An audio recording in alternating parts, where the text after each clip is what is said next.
हाकिम, देख लेला ना तू कि आदमी अपना स्वार्थ के खातिर, जब तक आदमी के अंदर के स्वार्थ बाहर ना आवेला तब तक व्यक्ति के व्यक्तित्व दिखाई ना देला। ये दोनों सास बहू अपना स्वार्थ में राजनीतिक सत्ता पावे के खातिर रिश्ता के तार तार करे पर तुल गई बाड़ी और ये भुला गई बाड़ी सो कि परिवार के अंदर रिश्ता से बढ़ के दूसर कोनो धन दौलत ना होला और पद प्रतिष्ठा भी ना होला। जे परिवार में रिश्ता के आदर ना कर सके कोई, अरे वो सार्वजनिक जीवन में आके ही समाज के का भला करे। एक चाल चलनी मनाने वाला ये दोनों सास बहू अपन तमाशा दिखा दिलन सा। अरे बाप रे, जब बैठ के रहुआ हंसा तनी बाबूजी, का लागत रहुआ? ये जौन रहुआ करत तनी ठीक करत तनी। ऐसे करे से बाबूजी घर जुड़ी ना बल्कि बट जाई।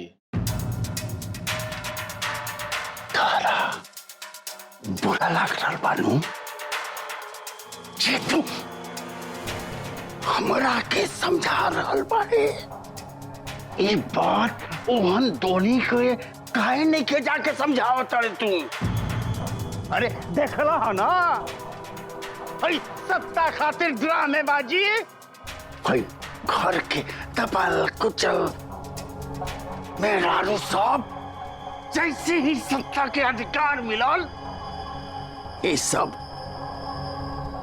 परिवार के रिश्ता नाता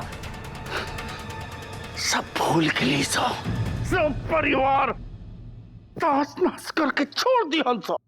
बाबूजी ये जौन चीज रहुआ हमरा के समझाओ तनी हमरा लौकत नहीं के। ये जौन सत्ता के रोटी के रहुआ बात करतनी, ये रोटी रहुए फेंकनी है ना, हमरा बुझात नहीं के बाबूजी का है। रहो भी अधिकार बा, हक बा, पावर बा, जिकरा मन चाहिए रहुआ ओकरा के चुन सकेनी। और केहू के दम नहीं है कि कोई रहुआ फैसला के खिलाफ जाओ, रहुआ के कोई रोकले बा टोकले बा ना। हमरा तो बाबूजी ई नहीं के बुझात कि ई सब करे के रहुआ का जरूरत पड़ गई बा।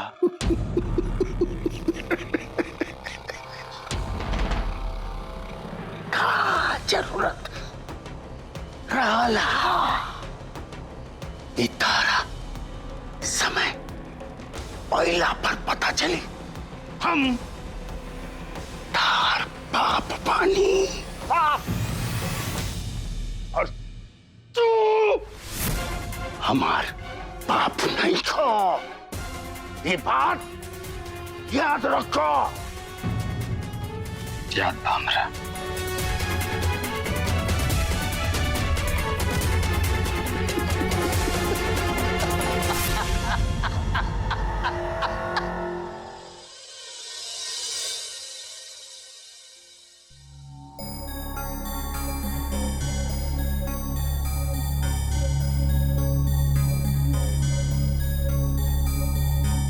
ली खाना खा ली। खाना खाना खाना हर घड़ी खाना।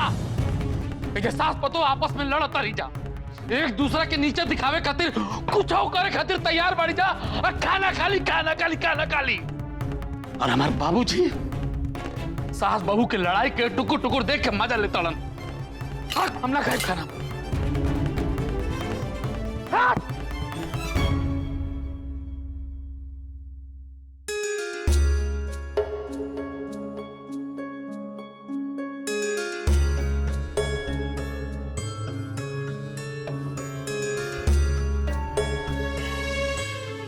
कन्या बड़की अम्मा जी, हमरा जोन बुझाइला अम्मा जी और दुल्हन के बीच के मतभेद कम करे के पूरी कोशिश करनी है।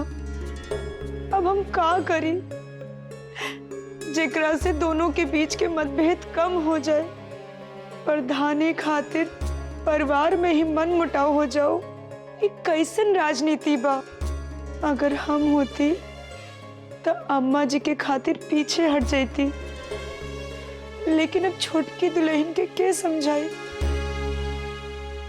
एक मिनट कन्या, ये तू जो कहली हो ना कि हम रहती ता पीछे हट जाती, तो ये काम तो हम कर सकता नहीं। मोहिनी ना अभी संध्या के माई के चाची समझता रही, सास नहीं जानत, लेकिन हम तो उनकर सास है ना। अगर हम उनका सामने खड़ा हो जाए तो उनका तो हटाई के पड़ी न। चल तू हमारा साथ है।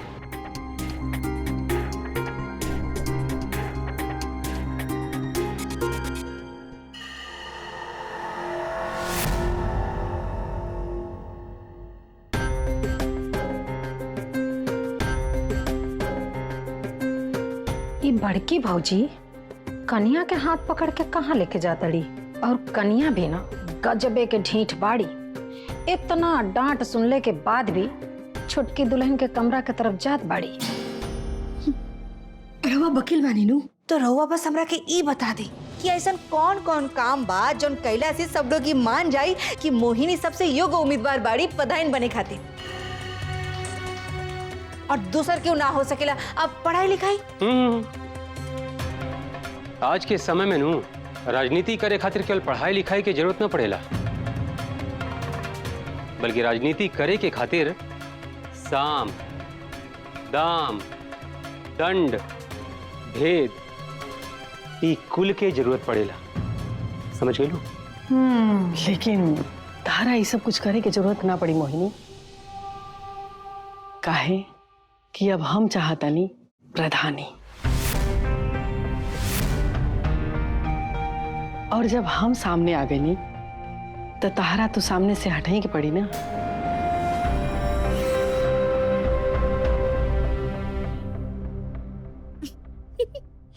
अम्मा, रहुआ के सब आरती दीदी समझे ले बानी नु।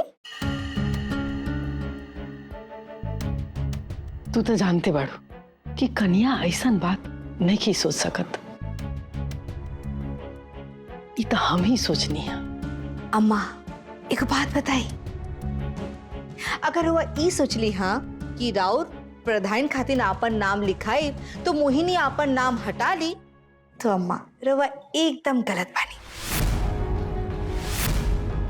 वो कहा ना अम्मा, अगर हम प्रधान पद से आपन नाम हटा लेबनू तो रहुआ भी धीरे धीरे आपन नाम प्रधान पद से पीछे कर ले, और फिर चाची जी जीत चाहिए। हम बहुत अच्छे से जानता नहीं अम्मा, राउर सब ई खातिन करता नहीं ताकि राउर अपन देवरानी के प्रधान पद खातिन जितवा दी। दुल्हन, अम्मा जी ये सब घर के खातिर कल चाहताड़ी, अम्मा जी के गलत मत समझा। लेकिन आरती भाभी, मोहिनी भी जवन कुछ कहा, अगर ये सबके सामने सब कुछ बता दिहन तो हमार जन सासू माई बाड़ी नो हमार सब पोल पट्टी खोल दिहन। हम तो अपन सास के नस नस से वाकिफ बानी, कुछ ना पचेला इनकर पेट में। इनकरा के ऐसा समझा बुझन दिया कि इनके सब पता चल जाए कि आखिर हम ये सब अपने खातिर करता नहीं। ना ना, हमें के सब संभाले के पड़ी, हमें इनके समझाए कि कहा होता, और वो भी आपन तरीके से। अम्मा, अगर वो ये चाहता नहीं नु कि हम प्रधान पद से आपन नाम हटा ली, हम हटा ले अम्मा। लेकिन अम्मा याद रखी कि ओकरे बाद हम ही घर में वैसे नहीं रहब जैसे ही दूसरे के घर हमार नहीं।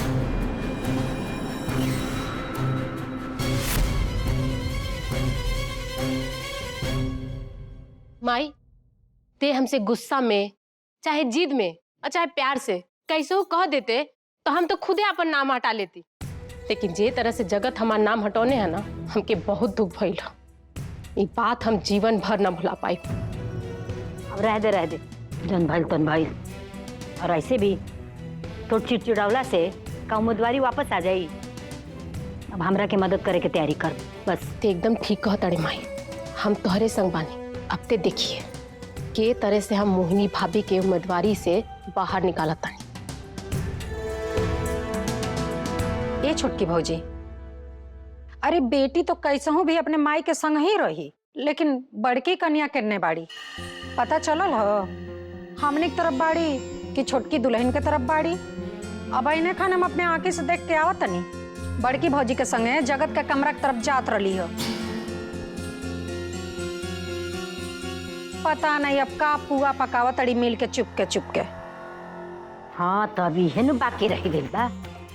हाँ तो हम खूब जानत तानी उनकरा के, जतना वो मुंह पर चिकन चिकन बतियावे लीनू उतने अंदर से भीतर घात है। वो तो ऐसा डंक मरी है कि उनका डसल तक केहू पानियो न मांगी। ए माई सुन, हम सिर्फ ही कहल चाहतन कि तो खिसियो मत। हम अपना मेहरारू के जानत तनी कैसन है। उनका ना दूसरा के दुनिया भर के मदद करे के आदत है। देवी बने के शौक हूँ करा, वह शौक के घरी चढ़ल हुई और कुछ ना। लेकिन तू चिंता मत कर, कैसा हूँ कह के शौक हम उतार दे। और अगर वो जगत बो के कमरा में गइल बड़ी या गइल रही तो सिर्फ यही खातिर गइल हुई। हमरा यकीन बा कि कैसा हूँ कह के उनका के मना लेस कि तोरा सामने वो इलेक्शन में ना खड़ा हो खस, पर्चा वापिस ले लेस। पाठ पढ़ाओ तारी, हम सब बुझतनी के का हमरा पीछे से कर रहा बा। जब हमार बेटी ननद छोटकी दुल्हन सब क्यों हमरा से अलगे जाता तो ऊ चल गई तो कौन बड़का बात हो गई। तारा अपना मेहरारू क्यों वहाँ लोग से अलग रखे के बात राखो, नहीं तो फिर बाद में हमरा से मत कहिए। तोरो सब कुछ खूब बुझाता, बुझला नू? बाद में आई के नहीं तो कहिए कि मैं गलत फहमी हो गई रहला हमरा। तो ई घर में ना खाली चाचा जी के छोड़ के केहू ईमानदार नहीं खे। चाहे वो चाची जी होके, संदा दीदी होके, पुष्पा बुआ होके, केहू और आरती दीदी। अरे हमार पूज्य जेठानी जी, ये तो एनी ओनी दोनों तरफ पता नहीं के सपोर्ट करेली। ये खातिर बढ़िया यही बाकी हाथ जोड़ के कहा था नहीं रवाई जैसे जाए जाए जाए जाए जाए।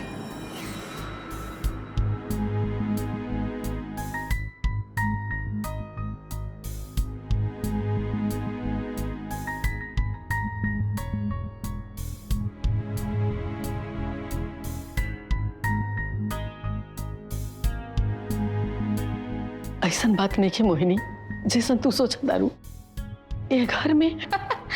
अरे वाह माँ वाह, मतलब अब रउआ हमके ई समझाई कि ए घर में के कैसन बा। सही बा अम्मा, एगो काम करिए अम्मा, चलिए। ई राउर के बेटा है ना, राउर इनकर माई है नु, तो ठीक बा अम्मा। अगर राउर अब वो लोग के साथ दे तो रउआ के इनकर कसम बा, याद रखा।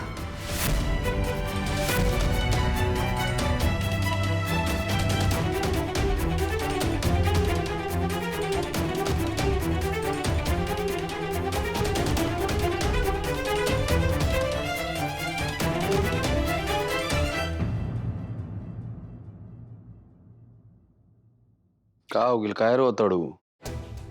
मुड़ी का हिलाओ तरू तू? अरे कुछ बोल बू। जवन कुछ भी हो रहा बा घर में ना पियो के पापा, वो ठीक नहीं के हो रहा बा। तारे ढेर चिंता भइल भाई जा, और के तो चिंता हिले नहीं खे कि का करे के बा का नहीं खे करे के। हमरा बुझाता कि सुप्रीम कोर्ट के कुर्सी पे तू ही बैठ गइल बाड़ू और तू ही फैसला ले तड़ू, हई ठीक बा हई ठीक नहीं खे। हई तो बिल्कुल ना होके के चाहिए ना।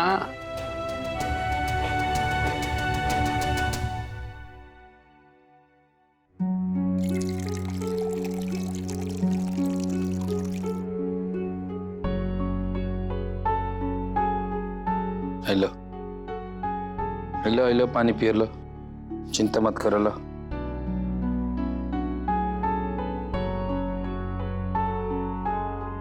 हमारा एक बात नहीं खे बुझात, तो हर काम में देवी माता काहे बन जाए लो? का लागत तारा के? ये सब कोई तारा हिसाब से चली। हमरा पता बा तार नियत का, तार मंशा का।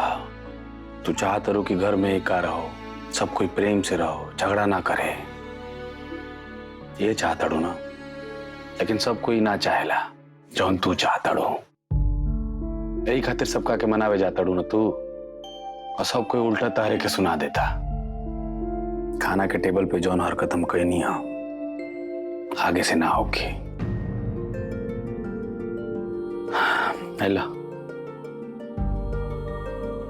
पियो।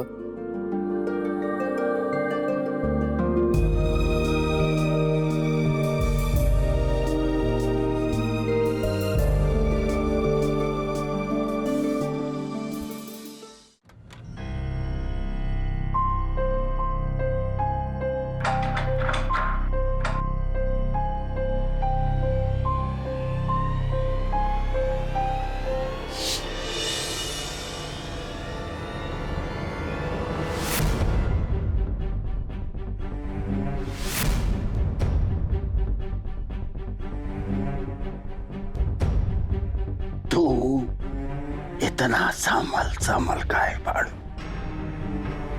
का बात बा? एने आवो।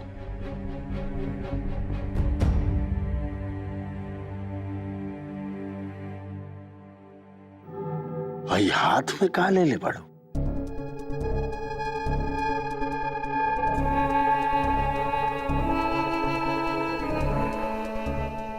अंगूठी वाला डिब्बा?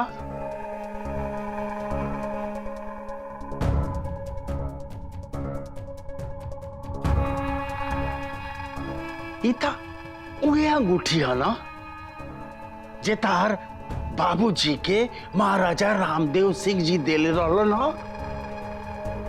ये हमरा बड़ा पसंद रहे।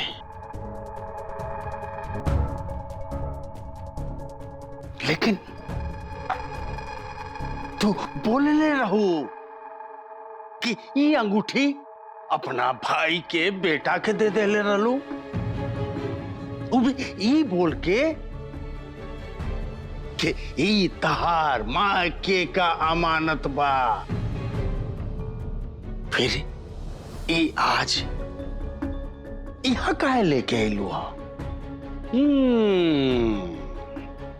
कुछ तो ऐसन बात बा जे हई राती खानी तू आ करके हई अंगूठी हमरा के दे रहल बाड़ू। कहीं ऐसा तो नहीं ना कि तू हमरा से कुछ मोल भाव कर रहल बाड़ू? ई रउवे खातिर लेके आईनी हा। हम समझ गए नहीं, कहीं तू हमरा के रिश्वत तो नहीं के देताड़ू।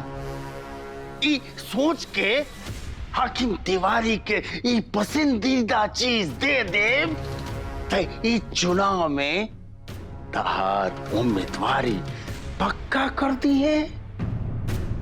अब हमरा समझ में आई, ई अंगूठी ना, ई अंगूठी के रूप में रिश्वत बा, रिश्वत। अरे भाई, हम तो सुन ले रहनी है कि बहुत सारा अधिकारी और नेता रिश्वत की तरह ना, उपहार की तरह ले ले। और आज हम घर में देख मिले नहीं, पर अफसोस रिश्वत दहला से तहरा कुछ ना मिली, कुछ ना।